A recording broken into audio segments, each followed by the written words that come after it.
Hello guys, welcome back to our channel. Episode ആരംഭിക്കുമ്പോൾ കാണിക്കുന്നത് കുഞ്ഞിന് സമയത്ത് അലാറം വെച്ച് മരുന്ന് കൊടുക്കുന്ന അർച്ചനയാണ്. ഇനി നമുക്ക് മീരടത്തെ വിളിച്ച് കുഞ്ഞിന് പാല് കൊടുക്കാൻ ആതിരെ ഏൽപ്പിക്കാൻ പറയാം. അതിനുശേഷം അടുത്ത ട്രിപ്പ് മരുന്ന് കൊടുക്കാമെന്നും അർച്ചന പറയുന്നു. അങ്ങനെ അർച്ചന കുഞ്ഞിനെ കളിപ്പിക്കുന്നത് നോക്കി സന്തോഷത്തോടെ ഇരിക്കുകയാണ് സച്ചി. നേരം പുലർച്ചെയാകുന്നു. പിന്നീട് കാണിക്കുന്നത് ടെൻഷനോടെ ഇരിക്കുന്ന അവന്തികയാണ്. സ്നേഹ പറഞ്ഞ കാര്യങ്ങളെല്ലാം ഓർത്ത് ടെൻഷനോടെ ഇരിക്കുകയാണ് അവന്തിക. അതേസമയം സ്നേഹ പറഞ്ഞ കാര്യങ്ങളോർത്ത് ടെൻഷനോടെ ഇരിക്കുന്ന സേതുവിനെയാണ് കാണിക്കുന്നത്. അപ്പോഴാണ് സച്ചിയും അർച്ചനയും കൂടി അങ്ങോട്ടേക്ക് ചെല്ലുന്നത്. അച്ഛാ, സ്നേഹയുടെ കാര്യത്തിൽ അച്ഛൻ എന്ത് തീരുമാനമെടുത്തെന്ന് സച്ചി ചോദിക്കുന്നു. അത് തന്നെയാ ഞാനും ആലോചിച്ചു കൊണ്ടിരുന്നത്. ഇത് കേൾക്കുന്ന അർച്ചന പറയുകയാണ്, അന്ന് അവൾ അവനെ കാണാൻ വേണ്ടി ചെന്നപ്പോൾ അവൻ എന്തെങ്കിലും പറഞ്ഞ് അവളെ വിശ്വസിപ്പിച്ചിട്ടുണ്ടാകും. ഇത് കേൾക്കുന്ന സേതു പറയുകയാണ്, അതിന് അവനെ മാത്രം കുറ്റം പറഞ്ഞാൽ പോരല്ലോ. ഇങ്ങനെ ഒരുത്തി ഇവിടുന്ന് കാണാൻ പോയത് കൊണ്ടല്ലേ അവൻ അങ്ങനെയൊക്കെ പറഞ്ഞത്.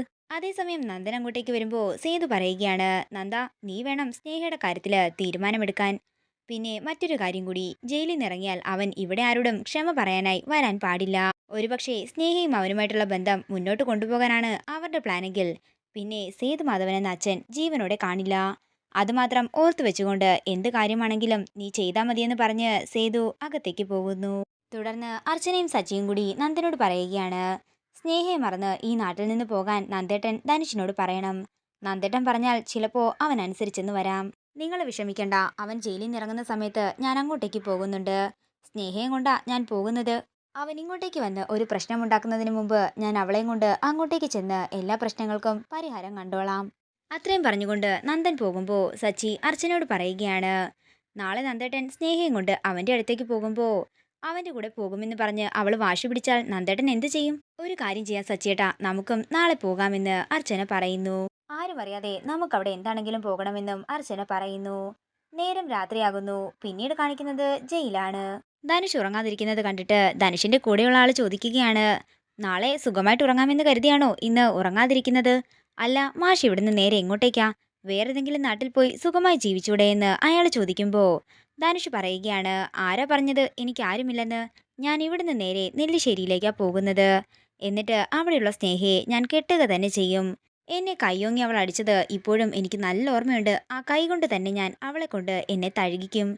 ശരിക്കുള്ള ധനുഷ് ആരാണെന്ന് ഞാൻ അവളെ എന്താണെങ്കിലും അറിയിപ്പിച്ചിരിക്കും. അത് ധനുഷിന് അവളോടുള്ള പ്രതികാരമാണ് എന്നൊക്കെ ധനുഷ് പറയുന്നു. നേരം പുലർച്ചെയാകുന്നു. പിന്നീട് കാണിക്കുന്നത് ജയിലിലേക്ക് പോകുന്ന സന്ദീപിനെയും അർച്ചനയും സച്ചിയുമാണ്. എന്താണെങ്കിലും നന്ദേട്ടനും സ്നേഹയും കാണുന്നതിന് മുമ്പ് നമുക്ക് ധനുഷിനെ പൊക്കണമെന്നും പിന്നെ ഞാൻ അവന്റെ കാര്യം നോക്കിക്കോളാമെന്നും സന്ദീപ് പറയുന്നു. അതേസമയം സബ് ജയിലിന്റെ വാതിൽക്കൽ ധനുഷിനായി കാത്തു നിൽക്കുന്ന നന്ദനെയും സ്നേഹയുമാണ് കാണിക്കുന്നത്. തുടർന്ന് സ്നേഹ നന്ദനോട് പറയുകയാണ്, നന്ദേട്ടൻ ഇത്രയും നാളും എൻ്റെ ഒപ്പം നിന്നില്ലേ? ഇനി ധനുഷിനെയും എന്നെയും ഒന്നിപ്പിക്കാനും നന്ദേട്ടൻ ഒപ്പം നിൽക്കണം. അതല്ല, അതിനെതിരെ എന്തെങ്കിലും പറയാനാണ് നന്ദേട്ടന്റെ ഒരുക്കമെങ്കിൽ ഇപ്പോഴേ പറഞ്ഞേക്കണം, ഞാൻ ധനുഷിന്റെ കൂടെ എങ്ങോട്ടെങ്കിലും പോയിക്കോളാം. എന്റെ സ്നേഹേ, നീ പറഞ്ഞത് തന്നെ ഇങ്ങനെ പറഞ്ഞുകൊണ്ടിരിക്കാതെ. എന്താണെങ്കിലും നിനക്ക് അനുകൂലമായി തന്നെ ഞാനൊരു തീരുമാനമെടുക്കുമെന്ന് നന്ദൻ പറയുന്നു. പിന്നീട് കാണിക്കുന്നത് സന്ധ്യയാണ്. ധനുഷിനെ പൊക്കാനായി 2 ഗുണ്ടകളെ ഏർപ്പാടാക്കുകയാണ് സന്ധ്യ. അങ്ങനെ ധനുഷിന് വേണ്ടി 3 കൂട്ടരും കാത്തു നിൽക്കുന്നതാണ് കാണിക്കുന്നത്. പിന്നീട് കാണിക്കുന്നത് ധനുഷ് ജയിലിൽ നിന്നും പുറത്തേക്ക് ഇറങ്ങുന്നതാണ്. പെട്ടെന്ന് തന്നെ ഒരു കാർ വരികയും ധനുഷ് അതിൽ കയറി പോവുകയും ചെയ്യുന്നു. ഇത് കാണുന്ന സന്ദീപ് അവരെ ഫോളോ ചെയ്ത് പിന്നാലെ പോകുമ്പോൾ എന്ത് സംഭവിച്ചെന്നറിയാതെ പതർച്ചയോടെ നിൽക്കുകയാണ് നന്ദനും സ്നേഹയും. ആ കാറിലുണ്ടായിരുന്നത് മറ്റാരുമല്ല, അവന്തികയും മൂർത്തിയുമായിരുന്നു. അവന്തികയെ കണ്ട് ഞെട്ടലോടെ നിൽക്കുകയാണ് ധനുഷ്. ഒരു പർദ്ദയിട്ട സ്ത്രീ ആ കാറിലുണ്ടായിരുന്നെന്ന് അർച്ചന പറയുന്നു. പിന്നീട് കാണിക്കുന്നത് അവന്തികയാണ്. അർച്ചനയും ഗുണ്ടകളും പിന്നാലെ തന്നെ ഉണ്ടല്ലോ മൂർത്തിയെന്ന് അവന്തിക പറയുന്നു. നമ്മളെ അവർക്കൊന്നും ചെയ്യാൻ പറ്റില്ല അവന്തികയെ, നീ ധൈര്യമായിട്ടിരിക്കാൻ മൂർത്തി പറയുന്നു.